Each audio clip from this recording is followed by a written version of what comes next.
కర్నూలు జిల్లాలో విషాదం చోటు చేసుకుంది. కృపాసాగర్ అనే వ్యక్తి బలవన్మరణానికి పాల్పడ్డాడు. పెళ్లైన 3 నెలలకే అతడు చనిపోవడం ఇప్పుడు కలకలం రేపుతోంది. కృపాసాగర్ మరణానికి అదే ప్రాంతానికి చెందిన అరుణ అనే మహిళ కారణమని కూడా కుటుంబ సభ్యులు ఆరోపిస్తూ ఉన్నారు. అరుణతో కృపాసాగర్ మధ్య వివాహేతర సంబంధం ఉన్నట్టుగా కూడా తెలుస్తోంది. ఈ క్రమంలో ఆమె గర్భవతి కావడంతో ఆమె పెద్దల సమక్షంలో పంచాయతీ పెట్టించింది. ఆ సమయంలో ఇద్దరు పెద్దల సమక్షంలో సెటిల్మెంట్ చేసుకున్నారు కూడా. ఆ తర్వాతనే కృపాసాగర్ వివాహం జరగ మరోసారి ఆమె గొడవ పెట్టడంతో అతడు చనిపోయినట్టుగా కూడా అతడి భార్య ఆరోపిస్తోంది. ఇక ఇదే అంశానికి సంబంధించిన మరింత సమాచారాన్ని మా ప్రతినిధి కిరణ్ అందిస్తారు. ఎస్ కిరణ్. కర్నూలు జిల్లా ఎమ్మినూరులో ప్రియురాలు వేధింపులు తట్టుకోలేక ప్రియుడు కృపాసాగర్ ఆత్మహత్య చేసుకున్న సంఘటన వెలుగులోకి వచ్చింది. అయితే ఎమ్మినూరులో కృపాసాగర్ సొంత ల్యాబ్ లో 5 ఏళ్లుగా పనిచేస్తున్న పెళ్లైన అరుణ తో ప్రేమలో పడ్డాడు. పెళ్లైన అరుణ కూడా ప్రియుడు కృపాసాగర్ తో చనువుగా ఉండేది. అలాగే అరుణ కృపాసాగర్ ఇద్దరు దగ్గర అవడంతో అరుణ ప్రెగ్నెంట్ కావడంతో ఇద్దరి మధ్య విభేదాలు వచ్చాయి. అయితే విభేదాలు రావడంతో పెద్దల సమక్షంలో పంచాయతీ అయితే జరిగింది. పెద్దలు మొత్తం పంచాయతీ చేసి సాగర్ ను అలాగే అరుణను ఇద్దరు కూడా ఒక డబ్బు తో వాళ్ళని ఇద్దరు కూడా విడదీశారు. పంచాయతీలో డబ్బు కట్టినాక సాగర్ కూడా ఆమెతో విడిపోవడం అయితే జరిగింది. అయితే 3 నెలల క్రితమే సాగర్ అయితే కొత్త జీవితాన్ని అయితే ఎంచుకున్నాడు. అయితే పెళ్లి చేసుకోవడం అయితే జరిగింది. కొత్తగా కాపురం పెట్టిన సాగర్ అలాగే దీన్ని అనుగుణంగా చేసుకున్న అరుణ వెంటనే మళ్ళీ కూడా ల్యాబ్ దగ్గరకు వచ్చి మొత్తం మీద కృపాసాగర్ ను తరచూ వేధింపులకు గురి చేసేది. అయితే మళ్ళీ నేను ప్రెగ్నెంట్ అయ్యాను అని చెప్పేసి ల్యాబ్ వద్దకు వచ్చి బ్లాక్ మెయిల్ చేస్తూ వేధింపులకు గురి చేసిందని చెప్పేసి అయితే ఆరోపణలు అయితే బయటపడుతున్నాయి. అయితే ఈ బ్లాక్ మెయిల్ తో పాటు పెద్ద ఎత్తున అరుణ డబ్బులు కూడా ఇక్కడ ఒకటి అంటే పెళ్లికి ముందు కూడా పంచాయతీ పెట్టారు ఆ పెద్దల సమక్షంలో కూడా అని తెలుస్తుంది. మరి అప్పుడైతే ఇద్దరు పంచాయతీ పెట్టిన తర్వాత కూడా అక్కడ ఒక దీనికైతే రావడం జరిగింది, ఒక కొలిక్ అయితే రావడం జరిగింది. ఆ తర్వాతే కృపాసాగర్ కూడా పెళ్లి చేసుకున్నట్లుగా తెలుస్తుంది.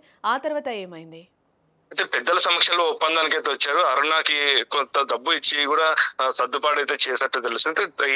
ఈ పంచాయతీ అయిపోయినాక మళ్ళీ సాగర్ కొత్త అంటే మళ్ళీ పెళ్లి చేసుకోవడం జరిగింది. 3 నెలల కిందట పెళ్లి చేసుకున్న తర్వాత కూడా మళ్ళీ అరుణ ఏదైతే ల్యాబ్ దగ్గర సాగర్ ల్యాబ్ దగ్గరకు వచ్చి మళ్ళీ నేను ప్రెగ్నెంట్ ఉన్నాను అని చెప్పేసి మళ్ళీ బ్లాక్ మెయిల్ చేస్తూ ఉండడంతో అయితే చుట్టుపక్కల మొత్తం కూడా పెళ్లి అయింది.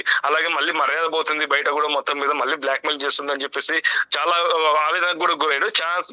ఒక 2 నెలల నుండి అలాగనే వేధిస్తూ వస్తున్న అరుణ మళ్ళీ ఇప్పుడు భార్యకి తెలిస్తే ఏమవుతుందో, మళ్ళీ కొత్త జీవితం ప్రారంభించాను కదా అని చెప్పేసి కొంచెం దాంతో మొత్తం మీద ఎవరైతే సాగర్ ఉన్నాడో మొత్తం విరక్తి చెంది అయితే నాకు మొత్తం మళ్ళీ అరుణ మళ్ళీ ఇలాంటి అభియోగాలు నా మీద వేస్తుందని చెప్పేసి తట్టుకోలేక అలాగే బ్లాక్ మెయిల్ చేయడంతో ఆ డబ్బు మళ్ళీ ఎక్కడి తేవాలో కొన్ని లక్షల డబ్బులు డిమాండ్ చేస్తుందని చెప్పేసి కృపాసాగర్ అయితే బలవన్మరణానికి అయితే ఆత్మహత్యకి పాల్పడినట్టయితే బంధువులు అయితే పెద్ద ఎత్తున అయితే ఆరోపిస్తున్నారు.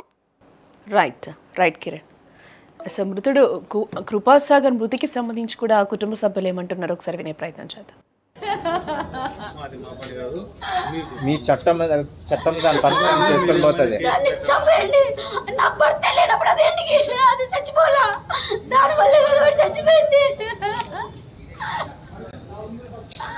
ఆయన పేరు కృపాసాగర్. నీ పేరమ్మా? సుభాషిణి.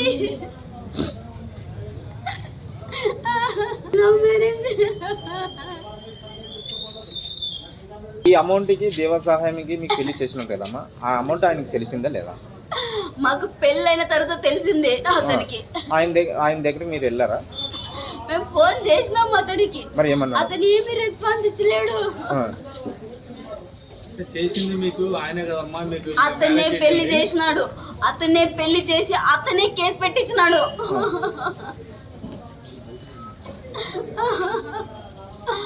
అది ఆనంద్ గడు ఇద్దరు వచ్చిన భర్తను బెదిరించినాడు. నిన్ను కుటుంబాన్ని నడి రోడ్డు మనిషి నాశనం చేస్తామన్నారు. సరే నేను డిఎన్ఏ కూడా రెడీ రా పోదామంటే ఆ అమ్మాయి రాలేదు. నా పరువు తీయాలనుకుంటున్నావు అని ఎస్ఐ సార్ ముందే అనింది తను. సరే మళ్ళీ నీకేం కావాలంటే 30 లక్షలు, నాకు ఒక ఇల్లు, 2 సెంట్ల స్థలము, దాంట్లో ఒక బిల్డింగ్, నా పిల్లలకి ఒక్కొక్కరికి 10 లక్షలు అని డిమాండ్ చేసింది. దీనికి కారణం వచ్చేసి దేవ సహాయము, అరుణ తర్వాత ఆదన్న, ఆనంద్, అరుణ వాళ్ళ అమ్మ. వీళ్ళు ఏ విధంగా చేసినారంటే మా తమ్ముడిని ఒక ఆట వస్తువుగా యూజ్ చేసుకొని వాడిని ఏ విధంగా వాని దగ్గర డబ్బులు గిబ్బులు అన్నీ ఏ విధంగా లాక్కోవాలో అంతా లాక్కొని బికారోని చేసి లాస్ట్కి చెప్పులు వేసుకొని తిరిగేటువంటి మాదిరి తయారు చేసి వాడిని లేకపోయి వాడిని కొట్టి వాడిని నానా వివసం చేసి వాని దగ్గర ఉండే ప్రామిసర్ నోట్లు 30 లక్షల ప్రామిసర్ నోట్లు, చెక్ బుక్లు, సర్టిఫికేట్లు, తర్వాత వచ్చేసి పాస్పోర్టు, వాచ్, 10,000 ఉండే పర్సు, ఇట్లా అన్నీ తీసుకొని పోయి తర్వాత ఏం చేసింది, అంతకుముందు చేసిన కథ మా పాప ఇద్దరు ఇప్పుడు తమ్ముడు పెళ్లి చేసుకున్న అమ్మాయికి వాళ్ళిద్దరి మధ్యలో మధ్యవర్తిగా వర్తించి వాళ్ళిద్దరి మధ్య ప్రేమ చిగురించే విధంగా చేసి వాళ్ళిద్దరికి పెళ్లి వరకు తీసుకొని వచ్చి